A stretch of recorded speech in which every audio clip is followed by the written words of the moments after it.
Someone और something rights again एक idiom है। इस ईडियम में आप देख पा रहे हैं कि समवन और समथिंग को राउंड ब्रैकेट्स में रखा गया है। ये राउंड ब्रैकेट्स में इसलिए रखा गया है ताकि आपको ये समझ में आ सके कि it is a place holder और अ वेरिएबल। इसका मतलब ये हुआ कि आपको इसको रिप्लेस करना होगा किसी और चीज़ से। कॉन्टेक्स्ट पर डिपेंड करेगा कि आप इसको किस चीज़ से रिप्लेस करोगे। इसके दो मीनिंग्स होते हैं। मीनिंग नंबर 1, कोई व्यक्ति, काल्पनिक चरित्र यानी कि फिक्शनल कैरेक्टर या चीज़ जिसे हरा यानी डिफीटेड दिया गया था, जो सेवानिवृत्त यानी कि रिटायर्ड हो चुका था या जो समाप्त यानी कि फिनिश्ड लग रहा था।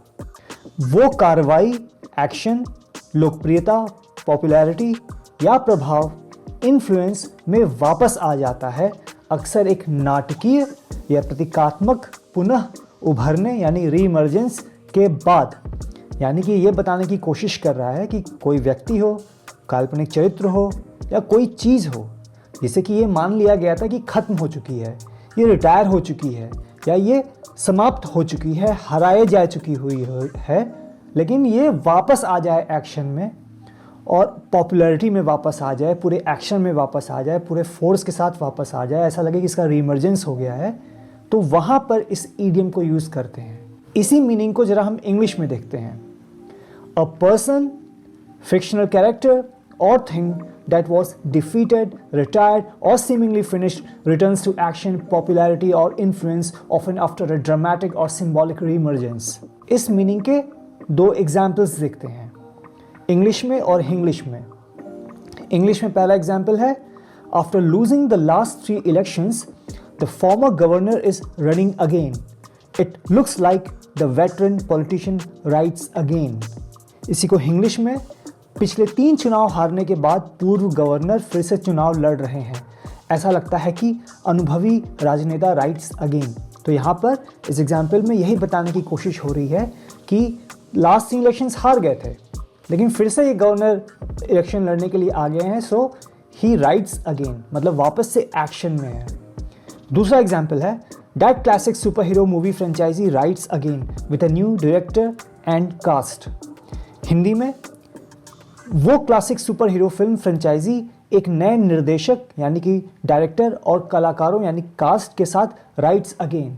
इसका मतलब है कि वो पुरानी जो फ्रेंचाइजी थी, जो बहुत लंबे समय से आई नहीं थी, वो क्लासिक हीरो जो बहुत लंबे समय से दिखा नहीं था सुपर हीरो, वो वापस से आ रहा है मूवीज़ में, थिएटर्स में, चाहे जहाँ भी, एक नए डायरेक्टर, एक नए कास्ट के साथ। तो इस केस में हम ये कह रहे हैं द फ्रेंचाइजी राइट्स अगेन। अब आते हैं इसके मीनिंग नंबर 2 पे। कोई पुराना विचार, प्रवृत्ति यानी कि ट्रेंड, मुद्दा यानी कि इशू या समस्या यानी कि प्रॉब्लम, जो एक लंबी निष्क्रियता यानी कि डोमेंसी, लंबे समय से निष्क्रिय पड़ा हुआ था यानी डोमेंट था, या जब उसे हल यानी कि रिजॉल्व मान लिया गया था, उसके बाद फिर से प्रकट रीअपीयर्स होता है, अक्सर अप्रत्याशित, अनएक्सपेक्टेडली रूप से। तो यहाँ पर ये बताने की कोशिश कर रहा है, मीनिंग में है कि कोई पुराना आपका विचार था, कोई थॉट था, कोई प्रवृत्ति थी, कोई ट्रेंड था, कपड़ों का या किसी भी चीज़ का ट्रेंड था, या कोई मुद्दा था, कोई इशू था, या कोई समस्या, कोई प्रॉब्लम जो एक लंबे समय से निष्क्रिय पड़ी हुई थी यानी डोमेंट थी, डोमेंसी में थी, और उसे मान लिया गया था कि रिजॉल्व है, या फिर मान लिया गया था ये वापस अब कभी आने वाली है नहीं प्रॉब्लम या कुछ भी, वो वापस से आ जाए। हो सकता है अनएक्सपेक्टेडली रूप से या ह्यूमरसली, मजाक के तौर पे भी। कई बार हम ऐसा कहते हैं ना कि ठंड में देखो मेरी लेजीनेस फिर से, विंटर लेजीनेस फिर से आ गई है, मैं सुबह जिम के लिए उठ नहीं पा रहा हूँ, रनिंग के लिए नहीं उठ पा रहा हूँ, तो आप कहोगे विंटर लेजीनेस राइट्स अगेन। मजाक के तौर पे कह रहे हो, लो भाई ठंड आई, मैं तो फिर से लेजी हो गया, और so winter laziness rights again.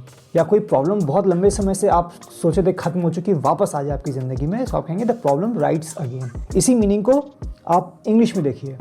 An old idea, trend, issue or problem reappears often unexpectedly after a period of dormancy or when it was thought to have been resolved, जिसको मान लिया गया था कि resolve हो चुकी है।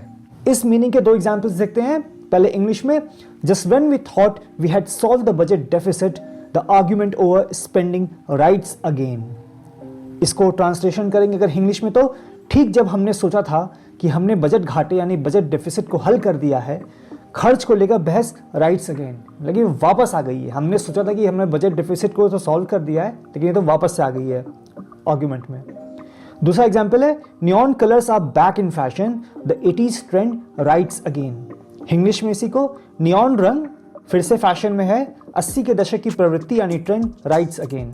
मतलब जो इतनी पुराना ट्रेंड था 80s का वो वापस से आ गया है, तो हम कहेंगे द 80s ट्रेंड्स और वॉट एवर फ्रेंचाइजी कलर और एनीथिंग राइट्स अगेन।